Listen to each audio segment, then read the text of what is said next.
Hey, my name is Shark All Messed Up, or just Samu for short, and this is Jevil. This unassuming little cutie is a character from the video game slash transmedial work of art slash actual fever dream called Deltarune. In the following, I want to present to you my personal character interpretation of Jevil.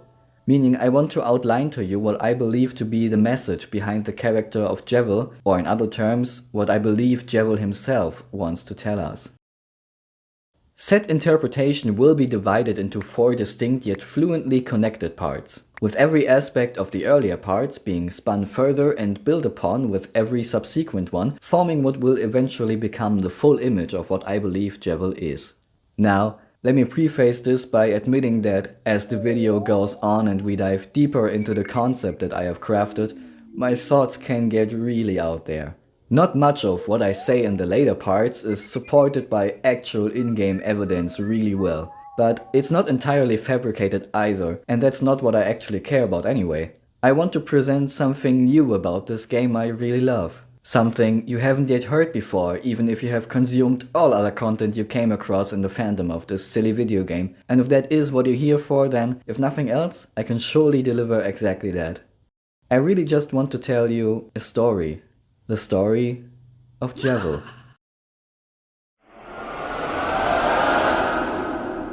Every good interpretation must always first contain a description of whatever you want to interpret. So, who or what is Jevil?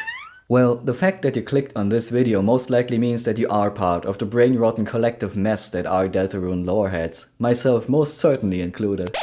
Therefore, I should probably keep the basics short. However, for the sake of completeness and because my mom is watching, hey mom, I will still lay the groundwork out properly. Jevil is a character in this video game called Deltarune. More accurately, he is the secret boss of Deltarune's first chapter of likely 7 total. The secret and secret boss meaning that you have to go out of your way to encounter him, and that he is optional to the chapter's main plot and progression. You can first talk to Jevil locked away underneath Card Castle. He explains that he feels quite lonely, however he himself doesn't actually believe to be locked away. Rather ironically to the circumstances presented to the player, as Ralsei stated, he says that he is the only free person, whereas everyone else is seemingly locked away. More on that later. He goes on to wish for someone else to be free with him, and for that we would need the key to open his door with, giving us the hint that the old shopkeeper knows something about it. Said shopkeeper is of course Sham. More on him later too. He gives us one of 3 items called the broken keys. The other 2 broken keys being located 1 at the end of an invisible pathway and 2 behind a puzzle in an earlier area being solvable only by backtracking. Giving all 3 broken keys to this enthusiastic contract worker results in being able to encounter Jevil, the hardest boss fight in chapter 1 of Deltarune. Okay, I know that you all know this and have probably done exactly that successfully 6 years ago. You probably also know that Jevil once was the court jester right besides that old magician turned shopkeeper Sham entertaining the Spade King. That he then got locked away by the 2 because he seemingly went insane after meeting a strange someone. Oh! Yo! I got double door, wait a second! And you also know that Jevil is representative of the Joker in a deck of playing cards. I mean, his battle theme is literally called Joker.ogg in the files. The Joker is a concept in countless card games throughout the world and history. The Joker acts as a wild card and a rule breaker, a legitimized way of cheating, so to speak, as well as a constant threat to otherwise straightforward logic and strategy. This, of course, is very reminiscent of the importance of Jevil's dialogue to the overarching meta-narrative of Deltarune. An otherwise very basic and simple plotline on the surface that just shatters into pieces by nearly everything that my boy here drops during his screen time. And with that, we have now reached the point of this video where I derail the so far seemingly predictable direction that this character analysis was heading towards. Because I pull my Joker by telling you that this is not a video about Jevil's importance to the Gaster storyline or how he foreshadows the meta-narrative of Deltarune. Remember when I called this a character interpretation? I use that term very intentionally. I want to look at Jevil like a piece of art, like a painting in the gallery or a sculpture in a museum, on my own and without any tour guide. Art and its interpretations are in the eye of the beholder. These interpretations can be valid, even if they are unsupported by or even outright contrary to statements by the artist or the surrounding context of the artwork and its creational process. What I am about to explain to you is my personal interpretation of Jevil, which is not a piece that is meant to fit within the Gaster puzzle. So don't worry, I don't want to take your beloved Mystery Man storyline away from you. You can keep the eggs in the fridge, I don't mind.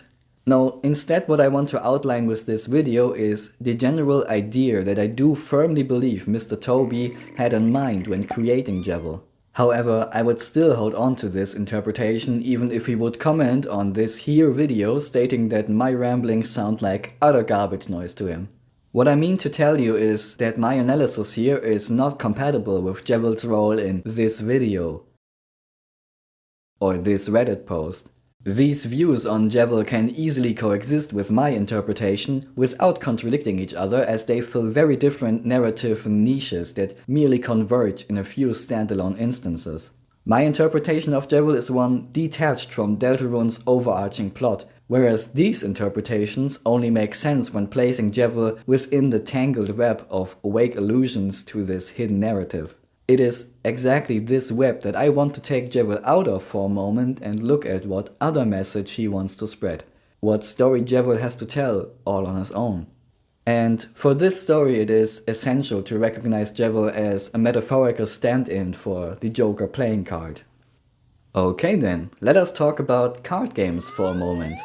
The Joker is an extremely interesting addition to the standard deck of otherwise 52 cards.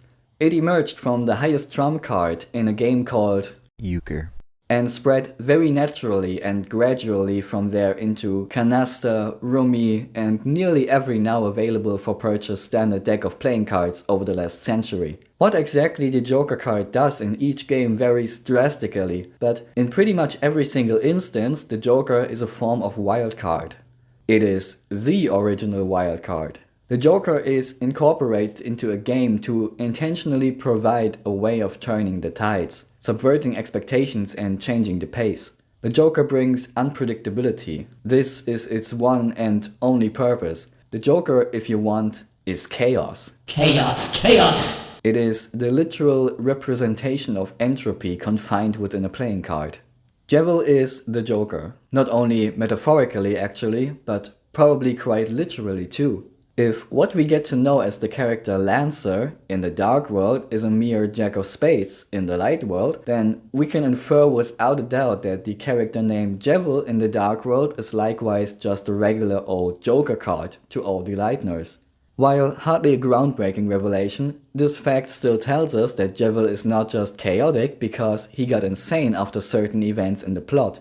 Moreover, is it an intrinsic and even elemental part of his personality that is dependently intertwined with him as a person and probably always was. Jevil always was chaotic, energetic, unpredictable, uncontrollable, wild and free. As the Joker, he can literally do anything. I can do anything! He doesn't just believe that because he has gone completely mental at this point. Remember, he is a Joker playing card. Within any context that he belongs in, he can truly do anything. It is that exact nature of the Joker card that makes it noticeably absent from, ironically, the institutions where by far the most card games are played around the globe at any time. Casinos. Blackjack, Texas Hold'em, Baccarat, Casino War, Caribbean Stud, none of them use Jokers. Well, why? Maybe because Jokers would be too unpredictable for the house. Maybe it would give the player too much control, too much agency. Agency that is simply not taken kindly in the cold, calculable words of the adults. Jokers just don't belong in casinos. Well, what else doesn't belong in casinos? Or rather, who else? Who loves card games filled with wackiness and creativity? Who would hate restricting rules when playing any game of any sort? Who are the real-life ambassadors of chaos? Well, kids of course. Kids love breaking rules. Creating chaos is their delight and joy, And I tell you one more thing that brings many kids delight and joy. Something that lets their big round eyes sparkle with amazement. Something that is often at the same time the bane of parents and annoying to anyone that is not still a child, at least at heart. A carousel.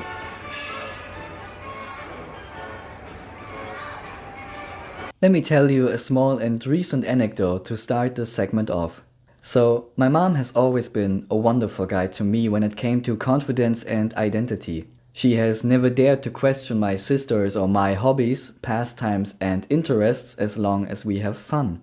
My mom celebrates our curiosity and fantasy even as we grow and age into adulthood. In our household, being childish is not and has never been seen as something negative. So, consider our amazement when the three of us were strolling around on the Christmas market in my hometown in early December and we come across a cute little merry-go-round with all sorts of wacky creatures to sit down upon. My sister and I were thrilled to just forget all the boring adult stuff for 3 minutes and just embrace the quirkiness of riding a neon pink alligator bobbing up and down and spinning in a circle. And then, consider our sheer disappointment when the lady behind the counter told the two of us that this ride was not allowed for anyone over the age of 10. Wow. We stood there in silence for a few seconds, pondering our shattered hopes of escaping the burdens of growing up. Instead of laughter and pink alligators, our minds were immediately filled again with looming deadlines, upcoming appointments, and lingering duties. We try to rebel against growing up, but society dictates that with any certain age come specific normalized behaviors. Trying to break out from that makes you a weirdo, an outcast, and in the eyes of many, a fool. A joke perhaps, and if you lose composure in that protest, you may be even seen as insane. Jevil is insane, but what made him this way? In the grander picture of Deltarune, the answer to that question is of course meeting Gaster and becoming aware that he is a mere compilement of pixels and pre-programmed dialogue in a video game played by an entity with what he can only describe as godlike abilities and powers. But besides that, besides this hidden him, the man behind the shadows that we have yet to so far actually see in this game that we are talking about, if we only look at Jevil himself and his surrounding elements, as I stated as my intention in part 1, what then may have caused Jevil to lose his sanity? What is he struggling with personally? I believe I can tell you the answer to that question.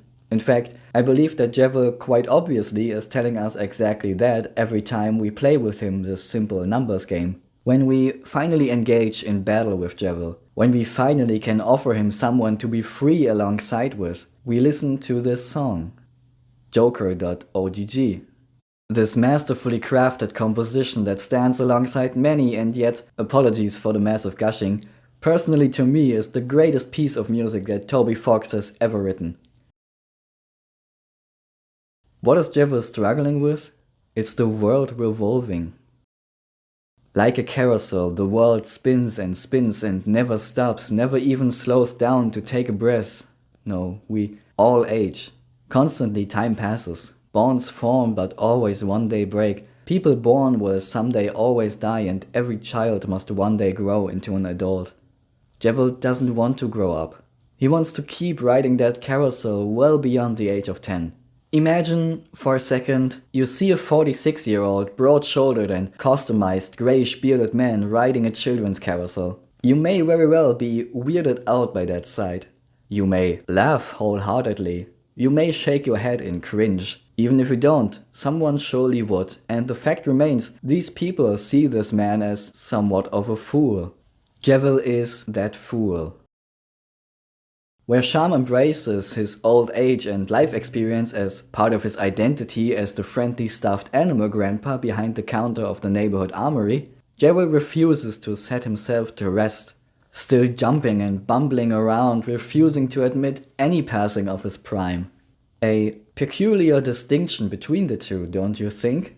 Considering they seemingly have such a long shared past together, I think it would be only logical in terms of age distribution among darkness that Jevil may be viewed just as much as a crumbling old senior as Sham describes himself to be. The difference being that Jevil, of course, is not willing to act according to his age. The world is revolving. The carousel is spinning. Huh. I wonder what that carousel sounds like. Shall we take a listen?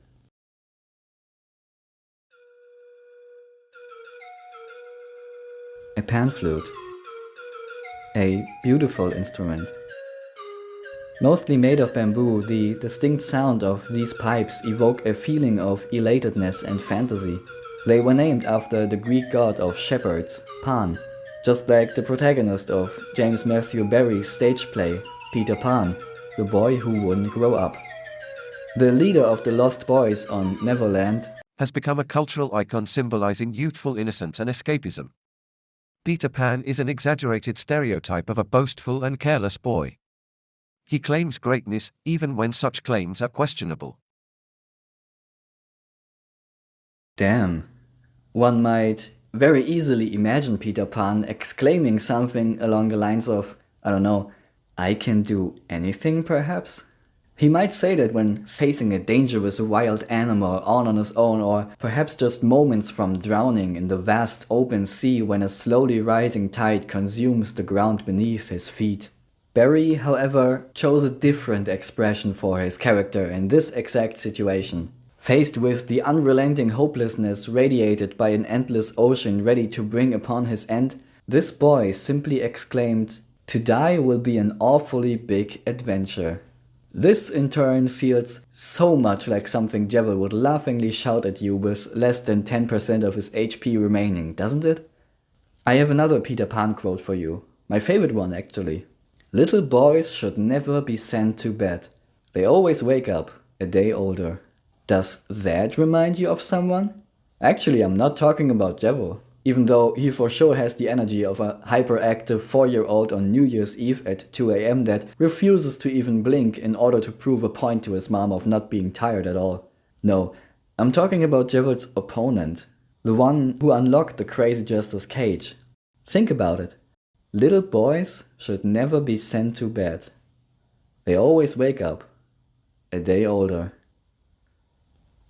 It's Chris. So remember how Spamton and Chris have this weird bond formed by the shared suffering of being controlled by someone else. The story of Spamton shakes Chris up immensely because they resonate so much with the pain that Spamton describes and the desire to be free by all costs. Chris connects to the Chapter 2 secret boss like no other character. Well, what if he has a similar connection to the secret boss of Chapter 1 as well? Instead of the desire to be free at all costs, Chris relates to Jevil personally via the desire to not grow up at all costs. They cherish the memories of their childhood with Azrael and Noel like treasure. They seemingly think that the joys contained within these memories are valuable beyond anything else, and that changing in any form from the child that experienced these moments would mean abandoning these joys from life. Chris is constantly either in complete denial of the passage of time or in fierce opposition to it. But more on that in just a bit. All I want to speculate right now is the possibility that the Peter Pan attitude that surrounds Jevil is as important of a characteristic of him as the rebellion against being a puppet is for Spamton. Much more hidden in the subtext and context clues in Jevil's case than on the nose with Spamton, but I guess that reflects the way these two tick intrinsically quite well. Jevil is secretive and scheming, where Spamton is flamboyant and self-centered. Jevil doesn't directly talk about the connection he feels to Chris, but he still is obsessed with this Leitner, just as maniacally as the crazy salesman hiding in the cyber dumpsters. Okay, I know what you might be thinking now. Samu, what the frisk are you on about? What kind of deranged headcanon am I listening to right now? And yes, pretty much my entire argument for Jevil being a metaphor for not growing up hinges on the usage of a pan flute as one among many other instruments in his 2 in-game music tracks, and just assuming this is actually a reference to Peter Pan. Yes, objectively that is all I have. But that's not to say that it's the only thing instinctively connecting Jevil to the theme of childhood.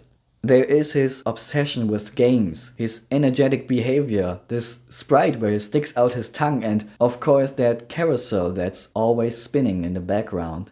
Even this Gyges-esque mess back there is actually a spread out picture of a real carousel located at a traveling fair from Newcastle upon Tyne. Carousels don't even have anything to do with jesters or jokers, and that pan flute is deliberately playing rising and falling arpeggios to mimic the music that typically plays on a carousel. I know it's not much, and frankly I do not even claim that Toby intended the allusions and similarities to Peter Pan. I do not claim he wanted to imply the not growing up connection between Jevil and Chris or the acted age discrepancies with Sean. However, we are talking about Toby Fox of all people, and so I personally choose to think he did, and following that path to the end is a rewarding journey that beautifully recontextualizes one of the most… Hold on a second. Read that Wikipedia quote again. Has become a cultural icon symbolizing youthful innocence and escapism. Oh no, it's that word again. The forbidden E-word, the nebulous term that has infiltrated every last corner of the Deltarune theory landscape. From… What we're looking for here isn't just freedom. This freedom manifests in all roots as escapism. To… It is this struggle of getting stuck within the grasp of escapism and being unable to reconnect with reality. And even… What motivation do all of these knights have in common? The simple answer is escapism. Escapism. Ironically, it seems like there truly is no escape from this word when it comes to talking about Deltarune. Well, if that's the case, then let's go all in. So, escapism, huh? Where do we start? Let us ask for help and call upon the almighty Ox. Ford English Language Dictionary. It states that escapism describes… Escapism is the tendency to seek distraction and relief from unpleasant realities, especially by seeking entertainment or engaging in fantasy. Okay, holy shit, that's a lot to unpack. Well, first let me start with the stuff that has already been pointed out by many of my fellow Deltarune loreheads. Seeking distraction and relief from the real world is exactly what Chris and Susie are doing when entering the Dark World. Especially in Chapter 2, after already knowing what a fountain looks like, they willingly dive headfirst into this fantastic realm far removed from their problems in the Light World. Or at least, that is what it feels like to them. The Dark Worlds are what the Ox describes as entertainment/fantasy. It fits both terms quite well and therefore provides the best comfort for two reckless teens shaken up and overwhelmed by their life circumstances in the real world. In the Dark World, they can shape their persona much more easily to reflect who they want to be rather than who they actually currently are. It sort of cuts out the slow and hard process of incrementally changing oneself in situation after situation by simply creating a new and improved self from scratch. An avatar. Their avatars being a reflection of their desires for their own identities, and to finally steer this back to some original thoughts and the topic of Jevil, one core element of these identities is not being afraid to be openly childish, allowing themselves to have fun, to goof around and not attend to any unwanted responsibilities and expectations.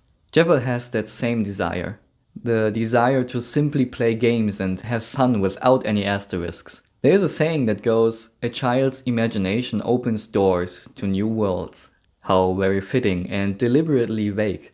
What new worlds, you may ask? Well, all of them. What do they look like? You decide. That is how boundaryless a child's imagination is. Quite bluntly, when playing games, a child can do anything. Jevil is the one Darkner that takes this sentiment to the extreme. He believes that fantasy is unbound, whereas reality is caged. He is genuinely convinced that he is the only free one among all the Darkners. And Chris may believe that all Darkners are much more free than any Lightner. A belief only strengthened by Jevil's implications of the Light World being just as fabricated of a reality as the Dark World is anyway. Therefore, the only way forward is to indulge oneself fully in said fabrication, which Jevil seems to have achieved, yet in that process sacrificed the respect and connection to his fellow Darkners, and even most trusted friend, driving him into solitude and therefore fueling his detachment from reality even more. He explored just how powerful imagination can be and has yet to find any boundaries at all, leaving him to believe he can do anything. Being the Joker, he does not only use just one kind of card suit based magic in battle. Jevil uses all of them. He can probably just will anything into existence as long as it is within the confines of the reality he is occupying, which he even seems to be consciously aware of. In that sense, Jevil even transcends his implied in-game light world equivalent of just one Joker playing card. Instead, he can be read as a stand-in for any children's toy you can think of, especially those toys that are being played with by very young kids, toddlers and kindergartners, the age where cars not only drive but sometimes also fly across the room, when prehistoric dinosaurs battle futuristic robots and the Ken doll happily gets Barbie's dresses put on. The time before societal and logical rules are internally acknowledged when playing. The time when a mother watching over their little angel just blissfully smiles in joy of witnessing such pure innocence that no adult could ever even dream to radiate. That's the time when a toy can be anything and do anything. There's no need for a dragon plushie at that age to play the villain in a knight's adventure. The teddy bear can be the dragon. Teddy can fly and spit fire and roar. Teddy could also be the knight, and fight with bravery, speak eloquently to its peers, and save the world with their impeccable taekwondo skills. Teddy can be the barber or the customer, can be the grandma or the little brother. Teddy could host the tea party or be the guest. Teddy can do anything, and Jevil is that Teddy. Most people, however, tend to play less and less with their teddy bear as they age. From being the only thing that can ease their fear of monsters under the bed at night, the teddy becomes a decorative element of the bed, then the desk, then the shelf, and finally, inevitably being either buried in a garbage sack or rotting away in a dust-collecting card box in the least lit corner of the attic. Newer toys and more mature pastimes have taken Teddy's place, and so they slowly get forgotten.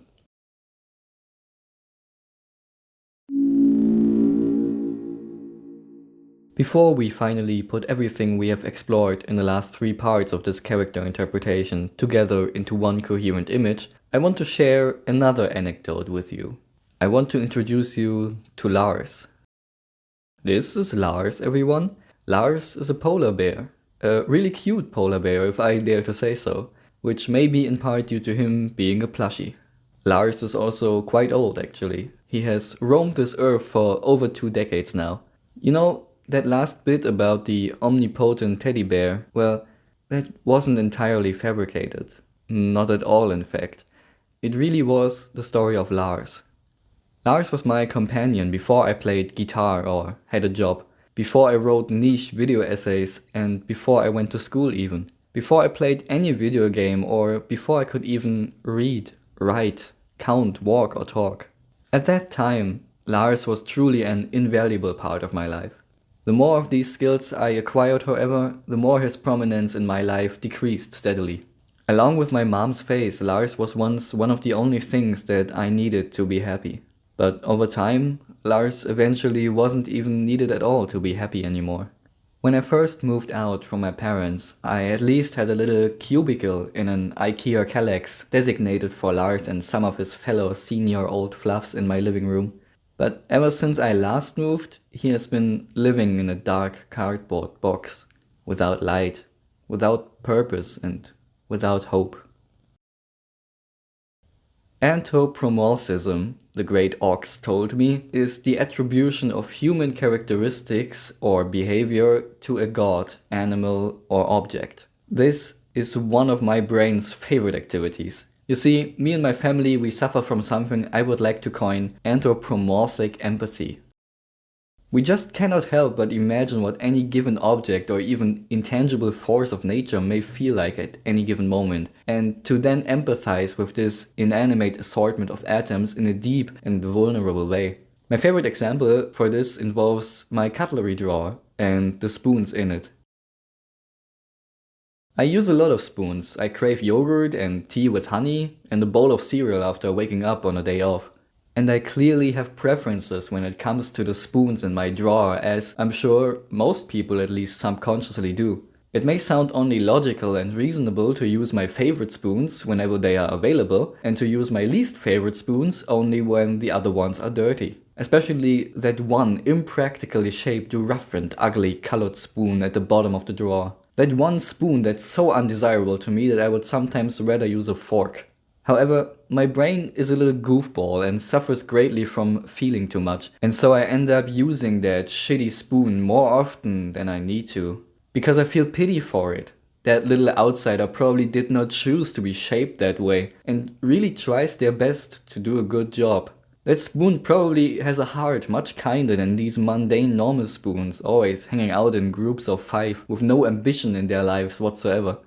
No, that awful spoon has dreams, and I believe it is so much more thankful to carry my cereal towards my lips than any of the other spoons would be. And so I end up eating with that little steel-made regret, rather than a spoon I would otherwise prefer to eat with if I would not be the chosen one to fucking hear their tormented screams when throwing them away. I think many of you watching actually understand my little quirk very well because, well, you like Deltarune. At least to us, the feelings of these objects matter. And I'm of the firmest belief that Toby Fox's spoons are also talking, or barking, to him every time he opens the powerful portal into some fantastical realm of unspoken wonders that his cutlery drawer probably is.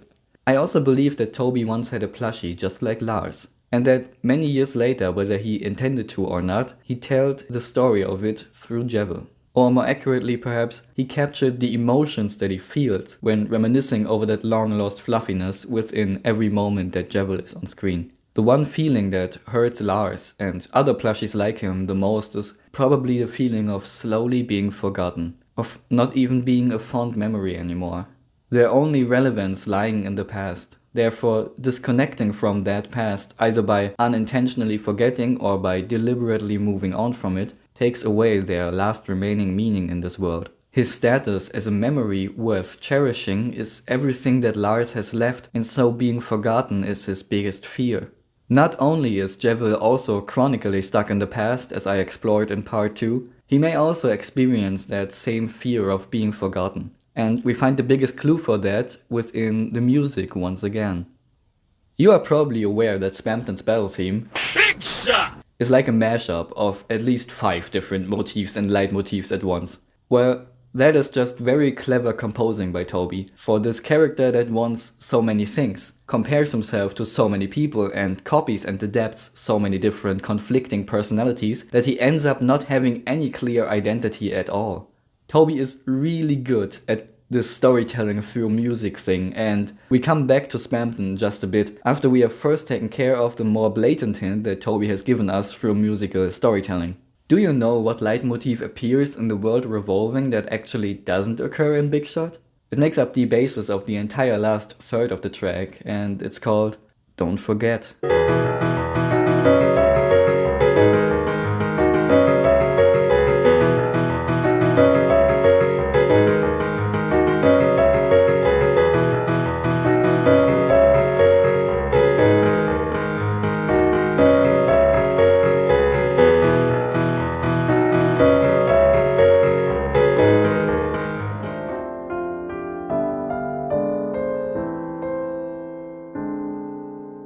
The name of the theme carries the argument basically on its own. If we then just look at the lyrics of Don't Forget, the actual song in the OST that plays at the end of chapter 1, it gets even clearer that Jevil is basically begging either Chris or the player through his battle track to not forget him. He offers us to take him with us through the rest of the adventure in the form of an item, just for us to hopefully not forget. Now, as a little addendum, if you choose to believe that this motif is actually called the friendship motif, and that therefore my argument hinges, let me rephrase it just a little and say that merely the connection to Don't Forget the song through the friendship motif implies that Toby may want to hint at Jevil's fear of being forgotten, his escape into fantasy and his desire for companionship. The argument doesn't rely on the name of the motif, but rather the lyrics in the literal end credits song of the chapter 1, which is obviously musically connected to Jevil's battle theme. That theme is so obviously important because it is the only other recurring musical idea in the track besides the Freedom/Superboss theme that connects him and Spamton to Gaster, as the great Andrew Cunningham so efficiently proved in this masterpiece of a video. Actually, let me use a small quote from Andrew there to expand on my previous argument. When talking about the word revolving, Andrew notes that this song holds on to the freedom theme much longer than Big Shot does, playing around with it more extensively with a more and more escalating violence and letting it carry the melody right until the Don't Forget based conclusion. This sounds very emblematic of Spamton and Jevil themselves. Spamton moves on from the motif rather fast, just like he moved on from his past, much too quickly and radically, without pondering for a moment how he came to where he is and who he used to be. He sets his sights towards the next best opportunity to gain any ounce of power, fame or wealth. Jevil is the exact opposite. Just like he holds on much longer to that motific melody, he also desperately holds on to his past identity. He violently clings to what has made him who he is and fights for the subjective feeling of not succumbing to the passing of time. By the way, I want to shortly point out a small distinction between the backstories we get to hear from Jevil and Spamton respectively. In Spamton's case, we get to hear his humble beginnings before he rose to power and eventual insanity. In Jevil's case, we only know his downfall from a position of great power. We never hear how he rose into the high rank of court jester that he used to occupy. To us, it feels like Jevil has always inhabited a commanding and important place within his dark world, which has only recently been stripped away from him. It's like Jevil was always there and already at his peak when time began. A sentiment that must be similar to what a little child feels when holding their beloved teddy bear that they received at birth. It was always there, but it will one day lose that warm embrace to occupy. I think it is no coincidence that Jevil is the secret boss of chapter 1 of all chapters. This is Toby's cruel way of exploring his tragedy. He wants to see how many players will forget Jevil throughout the whole adventure. He wants to see how many of us will keep their Jevil's knife and Jevil's tail with us until the end. Every secret boss from here on out will provide us with better equipment, more exciting lore dumps and much more interesting and complex backstories. Don't believe me? Well, it's already happening. We got the Spamton sweepstakes, this entire great event surrounding the secret boss of chapter 2, bringing us superfans all sorts of lore related wonders to ponder. Where was that in 2019? Where was my Jevil Jamboree? Where was my weird route doing chapter 1 with Jevil giving us that commemorative bracelet to complete our horrific but exciting new path through the game? Can you see it? Can you see the oldest plushie slowly collecting dust in the corner of the room? Can you feel the fanbase already having a new favorite secret boss to play with? Can you hear the countless Jevil's tales being replaced by deal makers and save files across the world? Can you? This is the story of Jevil, the story of a discarded once beloved toy. Like an aging child growing weary of their old teddy bear, the Spade King has discarded his once valued court jester into solitary, dark and dreadful confinement. The fantastic abilities that the teddy bear once had are still unrivaled, and so they start to seek salvation in the fact, slowly drowning in the illusion of freedom through the power of fantasy still beating weak within them. Anyone who opens the rotting cardboard box in which the teddy bear is stored away will get to hear their cute, black and perfectly round button eyes scream in agony and begging just to not be forever forgotten.